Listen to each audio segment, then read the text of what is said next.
বাবা বাবা হ্যাঁ বাবা।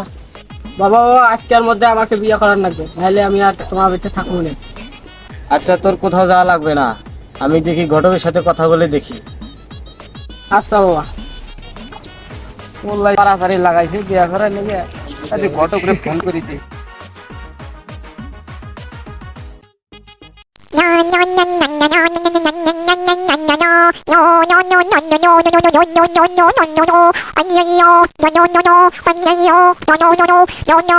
হ্যালো, তরমুজালি ঘটক? আমি তরুণ আলী ভাই। হ্যাঁ ভাই, আমার বাড়িতে একটু আসা লাগবো। আচ্ছা ভাই, আমি আইতেছি।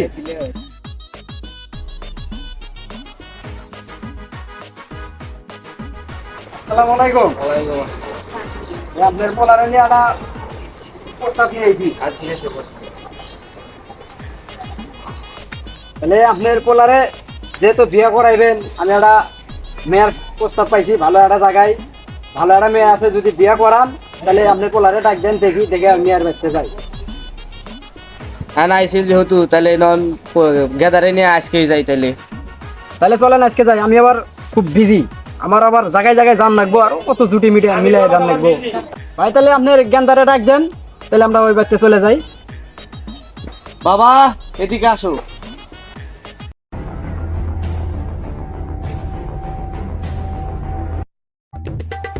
আসসালামু আলাইকুম। ওয়ালাইকুম সালাম। ঘটক সাহেব, এইটা হলো আমার গেদা। তাহলে ছেলে মোটামুটি ভালো আছে, তাহলে এটাই আপনার পোলা না?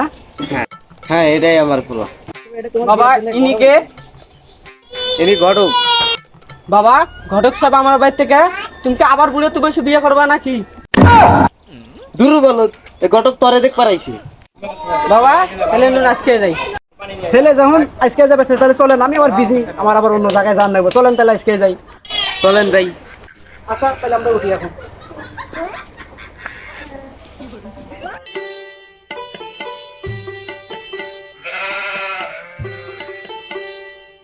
এ সিদ্দিক ভাই, বাড়ি আছেন নি?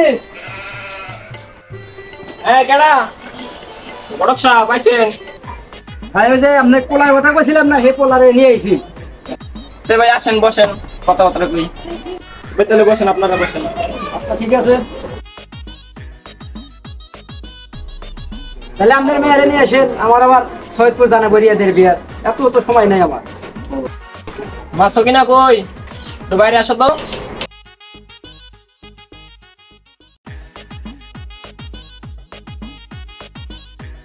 আসসালামু আলাইকুম।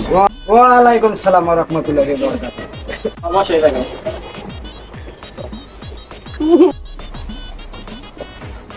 ঘটক সাহেব তাহলে মেয়ের ঘুমটাকা উঠিবার পর মেয়ের একটু দেখি।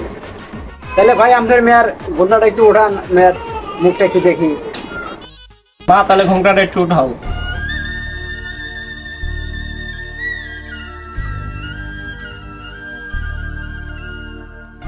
মেয়ে কি পছন্দ হয়? মেয়ে তো দেখলেনি। বাবা আপনার কি তাহলে পছন্দ হয়েছে? হ্যাঁ অবশ্যই। তাহলে আলহামদুলিল্লাহ, তাহলে বিয়ার কথা কথা কই আমরা। আলহামদুলিল্লাহ, তাহলে সামনেটা ভালো দিন দেখে আমরা বিয়ার কথা পাকাপাকি করব। সিদ্দিক ভাই তাহলে আপনি কি করেন? আলহামদুলিল্লাহ ভাই, মেয়ে যেহেতু ঘরে আছে, বিয়ে দিতেই হবে। তো দেখেন আপনার সামনে ভালো একটা দিন তারিখ দেখেন। তাহলে আগামী শুক্রবারে ভালো একটা দিন আছে, তাহলে ওই শুক্রবারে বিয়ার পাকা কথা কথা কই আমরা। আলহামদুলিল্লাহ ভাই, দেখেন তাহলে সামনে শুক্রবার যেহেতু দেখবেন, তাহলে এখন আমরা আচ্ছা ঠিক আছে, তাহলে আমরা আজকে উঠি। মোহাম্মদ সিদ্দিক খাতুনের একমাত্র মেয়ে মোহাম্মদ সকিনা খাতুনকে 150 টাকা ধার্য অগ্রিম বুঝাইয়া দিয়া আপনি কি বিবাহ করিতে রাজি আছেন? বলুন বাবা, কবুল? বকুল। হেই বেটা, কবুল? দেখো, মোহাম্মদ কুদ্দুস মিয়ার একমাত্র ছেলে মুসাম্মদ পল্টু মিয়াকে 150 টাকা ধার্য করিয়া সিদ্দিক খাতুনের একমাত্র মেয়ে মুসাম্মদ সকিনা খাতুন আপনি কি বিবাহ করিতে রাজি আছেন? রাজি থাকলে বলো মা কবুল। বলো মা কবুল। এই কবুল গাও। বলো মা কবুল। একটু জোরে বলো।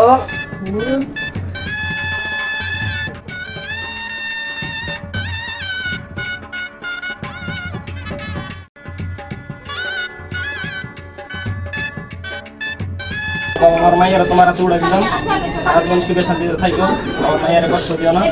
আচ্ছা ভাই ঠিক আছে, আপনি কোনো চিন্তা করেন না, আপনার মেয়ের আমি দেখতেছি। ওটা তোমার ভাই হয় না, ওটা তোমার শ্বশুর। আসসালামু আলাইকুম শ্বশুর বা, আপনি কোনো চিন্তা করেন না, আপনার মেয়ের আমি দেখে শুনে রাখুন। তাহলে তুমি তোমার শ্বশুর এখন সালাম করে নাও।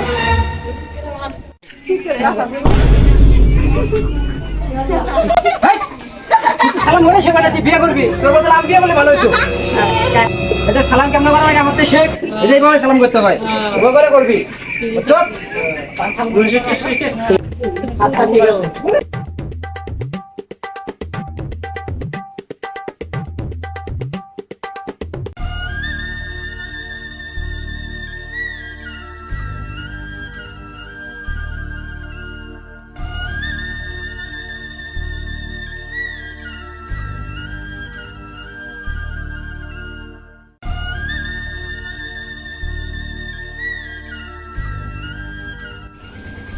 আরে কামও তো শেষ, বেলাও তো অনেক হয়ে গেল, যাই বাসায় যাই, নতুন বিয়ে করছি, দেখি বউটা কি করতেছে।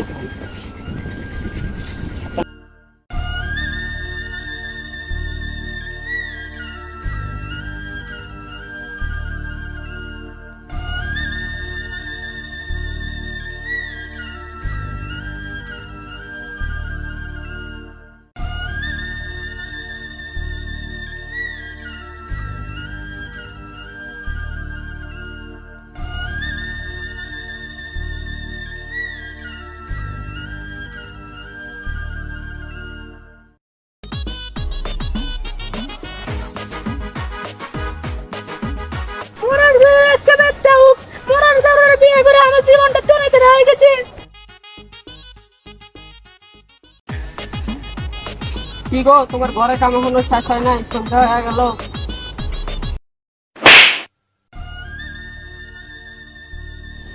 কি গো, তুমি ঝাড়ুটা আপনি ডেল মারলা কে? তুমি এই সন্ধ্যার সময় আমি কষ্ট করে কাম করে আই ইট খোলাই, তুমি এই ব্যাপারটা না করলেই পারতা। তোমার সংসারে আওয়ার পরে আমার জীবনটাই শেষ হয়ে গেছে। কে বউ, তুমি আমার এই কথা কইলা কে? বিয়ের পরে আমার প্রতি তোমার কি খেয়াল আছে? ঘরে যে সোনো পাউডার কিছু না, এসবের প্রতি তোমার কি কোনো খেয়াল আছে? আচ্ছা বউ, তুমি যে এই কথা কইলে, আমি সামান্য ইট খোলাই দিন মজুরি কাজ করে সংসার চালাই, এইটাই তো আমার জুলুম হয়ে যায়। আমি এই একটা শার্ট 3 বছর ধরে পরে আমি কাজ করতেছি, এটা কি মানুষের চোখে পড়ে না? মানুষ তো আমাকে অবস্থাটা দেখতাছে।